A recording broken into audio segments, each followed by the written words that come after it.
बेटा बेटी का विवाह नहीं होता, शादी नहीं होती, बहुत परेशान हो गए। कहीं किसी के पास जाकर पत्रिका मत दिखाओ, किसी के चक्कर में मत पड़ो। शिव कथा कहती है शंकर के चक्कर में पड़ो। सोमवार की अष्टमी के दिन शिवलिंग देखा है आप लोगों ने? भगवान शंकर का जो शिवलिंग होता है ऐसे गोल धारी, उस पे शिवलिंग रखा हुआ, ठीक है। ये भगवान के जो चरणार भाग है, भगवान शंकर का संपूर्ण परिवार इस शिवलिंग के अंदर विराजमान, ठीक है। ये जो दो चरण दिख रहे हैं जहां से पानी नीचे गिरता है, इसमें जो राइट भाग है सीधा, उसके किनारे पर गणेश जी का स्थान है। उसके लेफ्ट भाग में किनारे पर कार्तिक जी का स्थान है। भगवान शंकर का शिवलिंग जहां रखा हुआ है, ये पार्वती जी की गोद है, हस्तकमल। शंकर भगवान का शिवलिंग के रूप में विराजमान है। ऊपर से जो जल गिरता है शंकर जी के ऊपर एक एक बूंद, वो शंकर जी की 5 लड़कियां हैं, जया, विषहरा, शामरीबारी, दोतली और देव। शंकर जी की 5 लड़कियां एक एक बूंद पानी गिराती रहती है। शंकर जी की सबसे छोटी लड़की अशोक सुंदरी, जो दोनों चरण हैं उसके बीच में एक मोटी सी लाइन, किसी भी शिवलिंग में जाकर देखना जहां जलाधारी होगी उसमें बीच में एक मोटी सी लाइन होगी, वो शंकर भगवान की सबसे छोटी लड़की अशोक सुंदरी है। किसका स्थान है वो? अशोक सुंदरी। महाराज, जिस लड़का लड़की का विवाह नहीं हो रहा, बहुत परेशान हो गए, न मंगल ने केतु ने राहु सब झूमे पड़े हुए हैं, तो कुछ नहीं करना है अपने को। सोमवार की अष्टमी के दिन जाइए, शंकर भगवान के बीच में जो मोटी लाइन बनी हुई है अशोक सुंदरी की, उस पे कुंकू चढ़ाकर, चंदन चढ़ाकर और शंकर भगवान का पूजन कर कर आ जाइए। उसी कुंकू की बिंदी या तो घर में दरवाजे पर स्वस्तिक बना दीजिए, या बच्ची अपने सिर में लगा ले, कमरे में लगा ले। 3 महीने के अंदर उस बेटा बेटी का संबंध पक्का हो जाता है महाराज, मात्र 3 महीने के अंदर। अशोक सुंदरी के स्थान की महत्वता शिव महापुराण करती है। और ये शंकर भगवान की जो 5 लड़कियां हैं, जया, विषहरा, शामरीबारी, दोतली और देव, ये वो कन्याएं हैं जिस व्यक्ति को रोज रात में सोने से पहले नींद की गोली खाना पड़ती हो, टेबलेटें खाना पड़ती हो, उसको टेबलेट खाने की जरूरत नहीं है। शंकर भगवान की 5 लड़कियों का नाम लेकर रात्रि को 5 बार जया का नाम लो, विषहरा का नाम लो, शामरीबारी, दोतली और देव, शंकर की 5 लड़कियों का नाम लेकर थोड़ा थोड़ा सा पानी आचमन कर कर आराम से सोइए। कोई टेबलेट खाने की जरूरत नहीं पड़ेगी, चक नींद आएगी, सुबह आराम से उठोगे। 1% नींद नहीं खुल सकती रात को भी, चक सो। कोई गोली नहीं खानी, कोई टेबलेट नहीं खानी। शिव की बेटियों का इस्तेमाल करें महाराज। पहली जया, दूसरी शामली बारी, नाम बोलो, शामली बारी, दोतली, देव, ये कन्या, जितनी भी कन्या है भगवान शिव की 5 बेटियां। और बड़ा सुंदर व्याख्यान महाराज यहां पर जो वर्णन किया शिव जी की 5, तो यहां शंकर भगवान का जो शिव, और बहुत ध्यान दीजिए महाराज, शंकर भगवान के मंदिर में जाकर गणेश जी को अलग से ढूंढने की जरूरत नहीं पड़ती। जल का पात्र ले जाइए, जहां गणेश जी का स्थान है वहां जल चढ़ाओ, कार्तिकेय जी के स्थान के ऊपर जल चढ़ाइए, कटी भाग में पार्वती को जल चढ़ाइए, अशोक सुंदरी को जल चढ़ाइए, फिर शंकर भगवान पे जल चढ़ा के थोड़ा सा जल भगवान शंकर की 5 लड़कियों को समर्पित कर दीजिए। नंदीश्वर पे जल चढ़ाइए, कामना हो तो चौखट पर जल चढ़ा के मणिभद्र जी को फिर घर पर जाइए। जो इन स्थानों पर जल समर्पित करता है, भगवान उसके मनवांछित फल की पूर्ति कर देते हैं। तुम जिंदगी भर पानी ले जा रहे के शंकर जी के शिवलिंग पे ढोलती रहो, शंकर कभी प्रकट नहीं होंगे, प्रसन्न नहीं होंगे। संपूर्णता शिव को पाने का तरीका होना चाहिए। और धतूरे का फूल,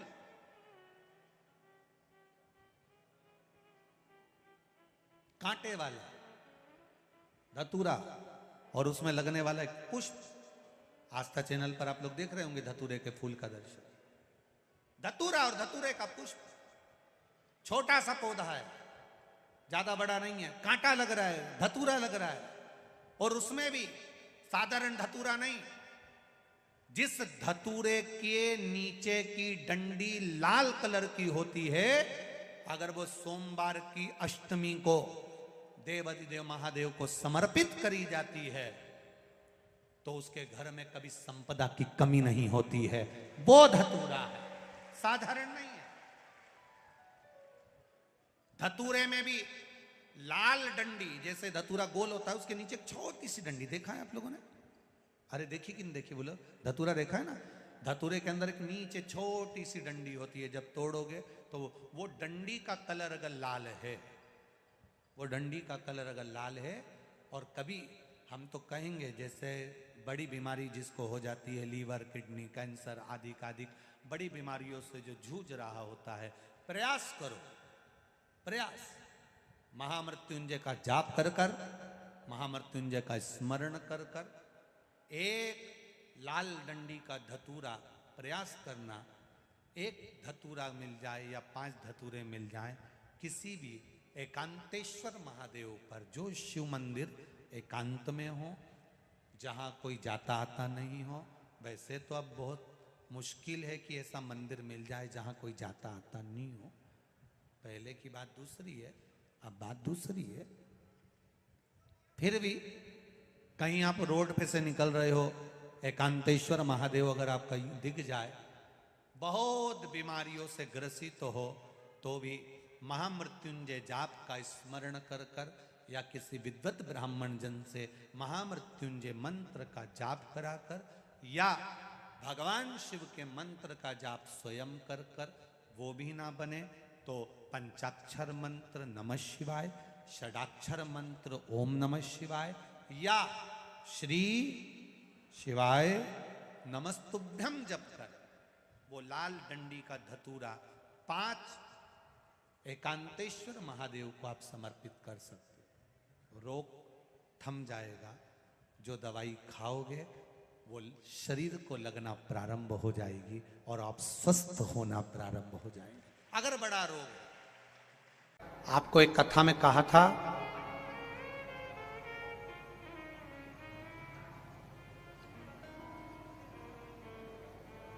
कभी ये शिवलिंग है, ये गोल जलाधारी है, ये सामने चरण है, करें दर्शन सबने। ये 2 सामने जो चरण है, इसके बीच में सुख सुंदरी है। कभी कभी विशेष कोई अवसर आए, सोमवार की अष्टमी पड़ जाए या कोई विशेष प्रदोष का दिन पड़ जाए और आपको लग रहा हो कि मेरा महादेव को मैं जल चढ़ाते चढ़ाते इतना समय हो गया, मेरा महादेव नहीं सुन रहा, तब कभी कभी ऐसा मन में आए कि क्यों नहीं सुन रहा, तब लोटा भरकर जब जल लेकर जाओ, गणेश जी को चढ़ाया, अशोक सुंदरी को चढ़ाया, षडानंद कार्तिकेय को चढ़ाया, माँ जगतजननी जगदम्बा माँ पार्वती को चढ़ाया, वही जल ले जाकर बेलपत्री के वृक्ष पर चढ़ाया, शिव जी को अर्पण नहीं कर पाए। और सरल भाषा में समझ लो इसको, किसी किसी माता को आपने देखा होगा, किसी किसी व्यक्ति को आपने देखा होगा कि वो शिव मंदिर में जाता है, शिव जी को भले जल नहीं चढ़ाता है, पर शंकर भगवान के मंदिर में जाकर इतनी सफाई कर देता है, जहां शंकर भगवान का कहीं बेलपत्र वगैरह पड़ा हुआ है उसको उठाएगा, बीनेगा, फिर यहाँ से धोएगा, श्रृंगार करेगा, यहाँ से साफ करेगा, साफ करके जो पानी जा रहा है वहां साफ करेगा, साफ करके एकदम क्लीन करके फिर शंकर भगवान को पोंछ कर स्नान कराकर जल चढ़ाकर फिर उनका श्रृंगार करता रहता है। कभी कभी आपके साथ में भी ऐसा हुआ होगा, आपने भी करा होगा, ऐसा नहीं कि नहीं करा। कभी कभी सब दूर सफाई के बाद शिवलिंग की सफाई करना भूल गया या शंकर जी के शिवलिंग पर जल चढ़ाना भूल गया, जल चढ़ाकर आ गया। अब आ तो गया, पर चिंता देवाधिदेव महादेव को लग गई। मेरा था, भक्त था, उपास करता था, शिवरात्रि का व्रत करता था, पशुपति व्रत करता था, सोमवार सावन के करता था, 16 सोमवार करता था, पर आज इसको ना जाने क्या हो गया कि ये मेरे ऊपर जल ना चढ़ाकर सब दूर जल चढ़ाकर चले गया। देवाधिदेव माता पार्वती जी से कह देते हैं, सुन पार्वती, अगर कोई भूलवश भी मुझ पर जल चढ़ाना भूल जाए और तेरे हस्त कमल पर जल चढ़ा कर जाए तो पार्वती जितना फल मैं प्रदान करूं उससे दुगना फल तुझे प्रदान करना है, यह शिव कह रहा है। और इसका प्रमाण कहां पर मिलता है? इसका प्रमाण मिलता है महाभारत में, इसका प्रमाण मिलता है श्रीमद् भागवत कथा में। भीम, दुर्योधन और जरासंध तीनों ने तप करा, तीनों बैठे हैं अलग अलग शंकर भगवान का भजन करने के लिए, और तीनों शिव जी का भजन कर रहे हैं, तीनों शंकर भगवान का गुणगान कर रहे हैं, तीनों शिव जी का तप कर रहे हैं। और तप करते करते करते करते करते करते भीम को लग गई भूख, चले गया भोजन करने। जैसे ही भोजन करने गया तो कुछ खाने का तो मिला नहीं, केले के पेड़ पे से केला लिया या छील छील के खाकर फेंक दिया, बैठ गया। इतने में देवादिदेव महादेव प्रकट हो गए, और महादेव प्रकट होकर तुरंत मेरे शंकर भगवान ने प्रसन्न होकर प्रकट होकर दुर्योधन और जरासंध को देखा और दोनों से पूछा तुम्हें क्या चाहिए मांगो। दुर्योधन और जरासंध ने कहा हमको 100 हाथियों का बल दे दो। शंकर भगवान ने कहा 100 हाथियों का बल? तथास्तु। शंकर भगवान ने तथास्तु तो कह दिया। भीम बैठकर केला खा रहे थे और जरासंध और दुर्योधन जाते जाते हंस दिए। बताओ, इस खबड्डे को देखो, हफ्सी को देखो, खाने के चक्कर में इसको आशीर्वाद नहीं मिला और हमको 100 हाथियों का बल मिल गया। किसी पर मत हंसना। दुर्योधन और जरासंध भीम पर हंसे थे और दुर्योधन और जरासंध भीम पर हंस दिए। भीम का मुंह उतर गया, चेहरा उतर गया, केला छोड़ा, भीम तप करने चले गया। तप करने गया तो भीम जान गया कि मैं अब तप करूंगा तो महादेव का नहीं करूंगा, पार्वती जी का करूंगा। अभी आपको कथा में कहा था कि केवल जलाधारी भी अगर आप स्पर्श कर कर बेलपत्री आदि कादिक जो निर्माल्य पड़ा हुआ है उसको उठाकर, बहुत बड़ा दोष है एक, शायद आपने भी जिंदगी में कभी करा होगा, अब कर दिया हो, अब मत करना। कौन सा दोष? जैसे ये शिवलिंग, ये जलाधारी, ये मट्टी का दिया जलता हुआ लोग भगवान को दिखा के, जो ये जलाधारी होती है ना, इसकी जो किनोर होती है ना, कई लोग उस दिए को इस किनोर पे रख देते हैं। कई लोग नारियल को, श्रीफल को इस हस्त कमल पे जहां शिवलिंग रखा हुआ है यहां रख देते हैं। ये दोष है, ये शिव महापुराण का दोष है। शिव पुराण कहती है अगर पशुपति व्रत कर रहे हो, आप कोई व्रत कर रहे हो, कोई कामना कर रहे हो, तुम्हारे पास में अगर श्रीफल, पशुपति व्रत करने के बाद 5वें दिन भी अगर तुम श्रीफल चढ़ा रहे हो तो वो श्रीफल ये जलाधारी पर नहीं रखना है। उस श्रीफल को भेंट के साथ में शंकर भगवान की जलाधारी शिवलिंग इसके ठीक सामने नीचे जमीन पर रखना है। उसका फल ये होता है कि तुमने जो पशुपति व्रत करा, शंकर भगवान ने उसको स्वीकार कर लिया और वर प्रदान कर दिया। काया के रोग से मुक्त। एक बात और आपसे कहेंगे, उतारिएगा। जिसके शरीर में सफेद चमड़ी पड़ने लगती है, चर्म रोग हो जाता है, या चेहरे पर आंख के पास में पूरा कालापन आ जाता है, उसको हमेशा याद रखना है, लाल चंदन का लेपन पीपल के पत्ते पर करिए। काय पर करना है? पीपल के पत्ते पर लाल चंदन का लेपन करिए। लेपन कर कर सोमवार की अष्टमी के दिन उसको लेपन कर कर वापिस निकाल कर शंकर भगवान पर उसका धीरे धीरे त्रिपुंड बनाकर लेपन करना प्रारंभ करिए। जब आप त्रिपुंड बनाकर लेपन करना प्रारंभ करें, उसके बाद उस चंदन को जो सोमवार की अष्टमी है तब निकाल कर लिया है और निकाल कर लाकर उसको डब्बी में रख लें।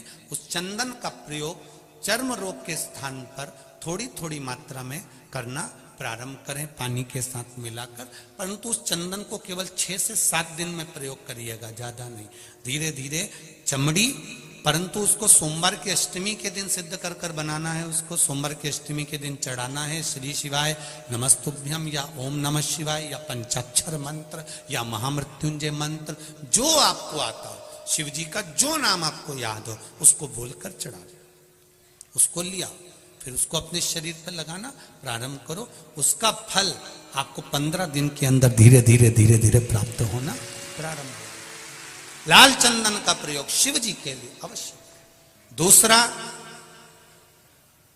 जब विषम परिस्थिति आ जाए, ऐसा लग रहा है कि आपने पशुपति व्रत कर लिया, सोमवार की अष्टमी का प्रयोग कर लिया, मैंने शंकर जी की आराधना कर ली, तो भी विषम परिस्थिति चल रही, अभी तक कोई सुधार आने को तैयार नहीं है, तब शंकर जी के मंदिर में जब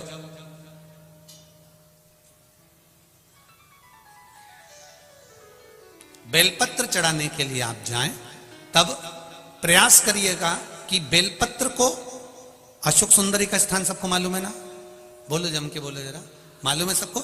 अशोक सुंदरी वाली जगह पर बेलपत्री को डंडी वाली जो जगह है जहां से पानी बहकर जाता है उधर रखना है, उसी बेलपत्री को वापस उठाना है। शिव जी के शिवलिंग पर जब बेलपत्री रखो तो डंडी का भाग, आप यहां बैठे हो तो डंडी का भाग पीछे की ओर होना चाहिए, शिवलिंग जैसे ये है तो डंडी का भाग पीछे की ओर, उसको रखकर 7 लोटा जल भगवान शंकर पर समर्पित कर दीजिए, अपने भाव को रखते हो। अगर विषम परिस्थिति चल रही है, आपने पशुपति व्रत कर लिया, सोमवार के अष्टमी का कर लिया, उसके बाद भी कार्य नहीं हो रहा, अटक रहा है किसी कारणवश, कोई फाइल मोटी है, थोड़ा समय लग रहा है, तो 7 लोटा जल का प्रयोग करें। धीरे धीरे 7 लोटा जल शिव जी को बाल्टी में भरकर ले जाएं अपने घर से। 7 कलश जल शिव जी को समर्पित करना है, और समर्पित करने के बाद उस बेलपत्री को वापिस अपने ही घर पर लेकर आ जाना। 11 दिन 21 दिन उसको रखो, फिर उसका विसर्जन वापिस किसी नदी, सरोवर, तालाब या वृक्ष के नीचे कर दीजिए।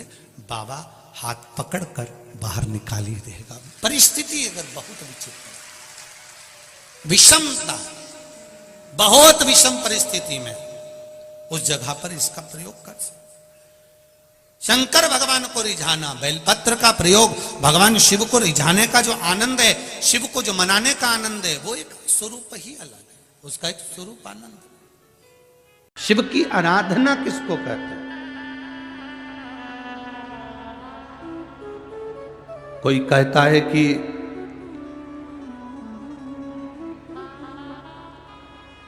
क्यों भटक रहे हो, क्यों जा रहे हो यहां वहां। हम कहते हैं तुम भटको भी मत, कहीं मत जाओ। तुम्हारे घर के नजदीक में जो शंकर का शिवालय हो, तुम्हारे घर के नजदीक में जो शंकर का मंदिर हो, शिव मंदिर हो, शिवालय हो, उस शिवालय में जाकर 1 लोटा जल प्रतिदिन चढ़ाना प्रारंभ करो।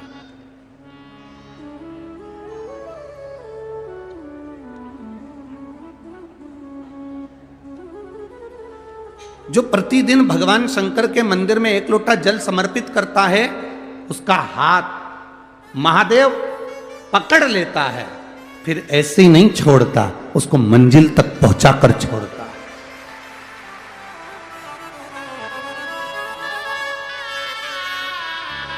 वो ऐसे ही नहीं छूट सकता।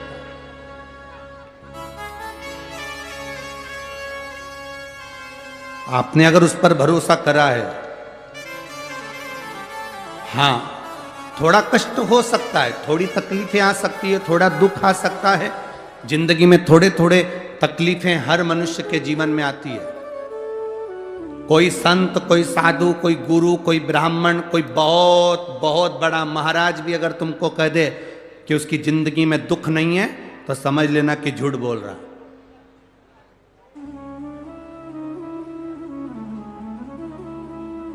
मेरे राम जी महाराज भी इस पृथ्वी पर जन्मे तो उनकी जिंदगी में भी दुख आया।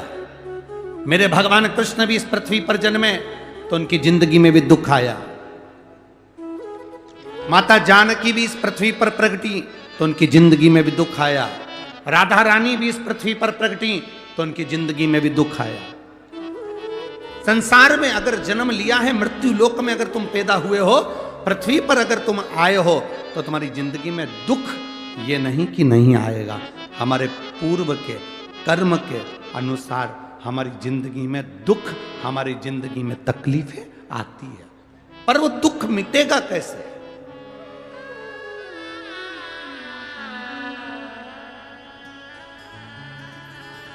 राम जी का दुख कैसे मिटा था? राम पथ गमन में जहां जहां चलकर देखो, चलो आपके पास में है पंचवटी, आपके पास में नासिक लगा हुआ है, पंचवटी लगी हुई। ये कथा 19 तारीख को पूर्ण हो जाएगी। 21 तारीख को नासिक में माता गोदावरी के तट पर पंचवटी में 5 दिवसीय कार्तिक महीने में कथा लोगों को श्रवण करने के लिए भक्तों को मिल जाएगी। आपके नजदीक में लगी है पंचवटी, चलो जाओ। जितने राम जी महाराज अयोध्या से लंका तक गए, उसके बीच में जितने राम जी के मंदिर नहीं है, उससे अधिक शंकर जी के मंदिर हैं। उसका कारण केवल एक है, राम जी जहां रुकते थे वहां शंकर भगवान के शिवलिंग की स्थापना करते थे, पूजन करते थे और वहां से फिर आगे बढ़ते थे, फिर आगे बढ़ते थे, फिर आगे बढ़ते थे। बिना शंकर की आराधना के, बिना शंकर भगवान को एक लोटा जल चढ़ाए बिना मेरे राम जी महाराज आगे बढ़ते ही नहीं थे। भगवान कृष्ण के जीवन का चरित्र उठाकर देखो, मेरे ठाकुर जी का नियम था, एक लोटा जल चढ़ाए बिना कृष्ण आगे बढ़ते नहीं थे। श्री दशरथ जी महाराज के जीवन चरित्र को उठाकर देखिए, सूर्य नारायण भगवान को जल और शंकर भगवान को जल चढ़ाए बिना दशरथ जी महाराज आगे बढ़ते नहीं थे। श्री जनक जी महाराज के चरित्र को उठाकर देखिए, एक लोटा जल चढ़ाए बिना जनक जी महाराज अपनी सभा में नहीं जाते थे।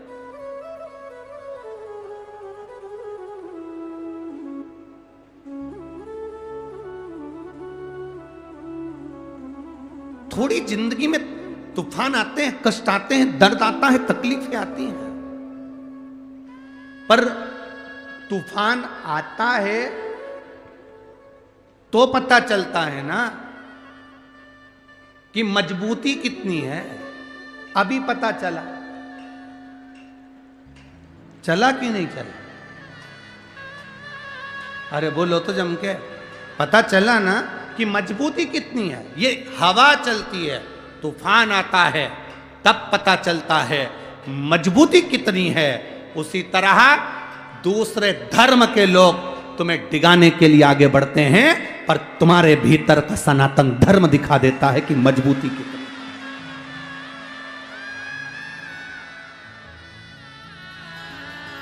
छत्रपति शिवाजी महाराज,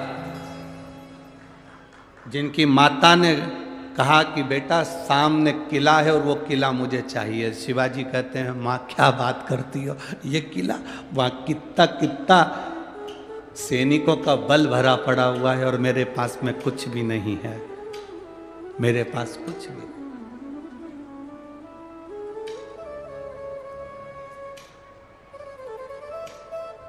जीजाबाई के शब्द जब श्रवण किए, छत्रपति शिवाजी महाराज को छत्रपति का संबोधन स्वयं उनकी माता ने दिया है, स्वयं उनकी माता ने।